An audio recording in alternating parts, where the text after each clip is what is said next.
There's nothing better than dipping your kofta in some cheesy sauce. Smut! I think, seriously, how good does that look? Aussie lamb koftas with a cheesy beer sauce are that good? They should be illegal. I'm Shuey, and in this video I'm going to show you how to make some Aussie inspired koftas with a cheesy beer sauce that doesn't affect the beer timer. So just sit back, grab a drink or two and let's get into it. For this recipe we're going to need 500 grams of lamb mince, and the only prep for this is to put it into a bowl. Now surely you don't need to see me put it into a bowl. Here you go for all you bowl freaks. As always, Mick out of Gippsland Premium Meats supplied the tasty stuff. Cheers, Mick. We are going with an Aussie inspired flavour for this recipe, so we need to add a few ingredients to our lamb mince. Like koala. Just joking, koala's too chewy. Aussie seasoning to commence with a good hit of Vegemite. Yes, this salty, slightly bitter, malty, rich in glutamates paste gives it a umami flavour similar to beef bouillon. Yummy. And then a bunch of other stuff to soften the punch of Vegemite. Oh, and to finish off the seasoning we need some pepper and garlic. Sergeant Seasoning on board for action. Enemy acquired, preparing to pepper spray. They just won't stop, finishing off with garlic.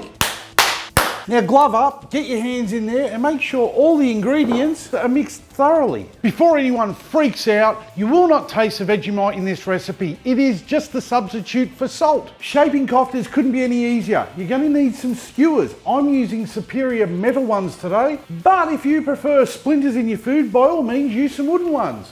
Wet your hands with some water to keep them moist. Smut! This actually just stops the kofta mixture from sticking to your hands. Now grab a handful of kofta mixture and just shape it onto the skewer. There's no right or wrong way to shape a kofta. Just make sure they're all the same size so they cook evenly. Now we can put these in the fridge while we get the barbecue ready. Or you can make these the day before. Not only does it save you a bit of time, but it also allows the flavours to intensify. Obviously, if you do make them the day before, store them in the fridge the entire time, or they'll go rancid. And no one likes a smelly kofta.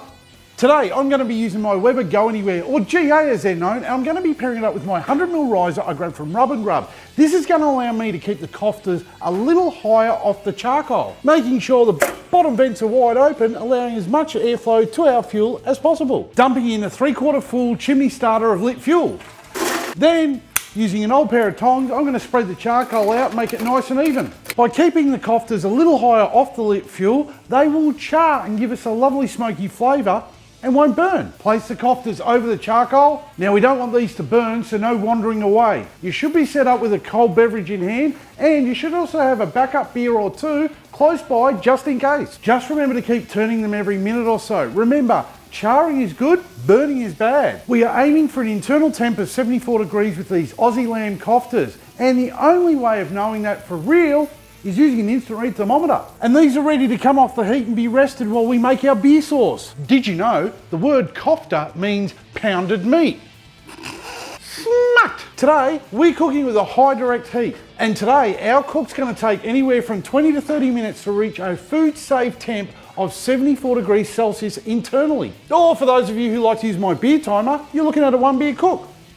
Although if you push the cooking time to 31 minutes, you'll then be looking at a 2 beer cook. Surely we need some sauce to go with our koftas. So in a saucepan, we're gonna melt some butter over some medium heat. Then add some flour and whisk until combined. We're gonna cook this for about 30 seconds. Then add some beer, whisking the entire time, just to get rid of all the lumps. Now slowly adding in some milk and cream, whisking the entire time. And we're gonna cook this for a few minutes until the mixture has thickened. And then we're just gonna add some mustard and some cayenne pepper and some Worcestershire sauce. Finishing off the seasoning with some SPG. Sergeant Seasoning on board for action. Enemy acquired, preparing to salt. Enemy advancing, reloading with pepper. Will nothing stop them? They just won't stop, finishing off with garlic. And now add some cheese. And when I say some cheese, I mean a lot of it. And a handful at a time until it's fully melted. Did you know beer in a sauce does not count in the beer timer? It's true, because science said so.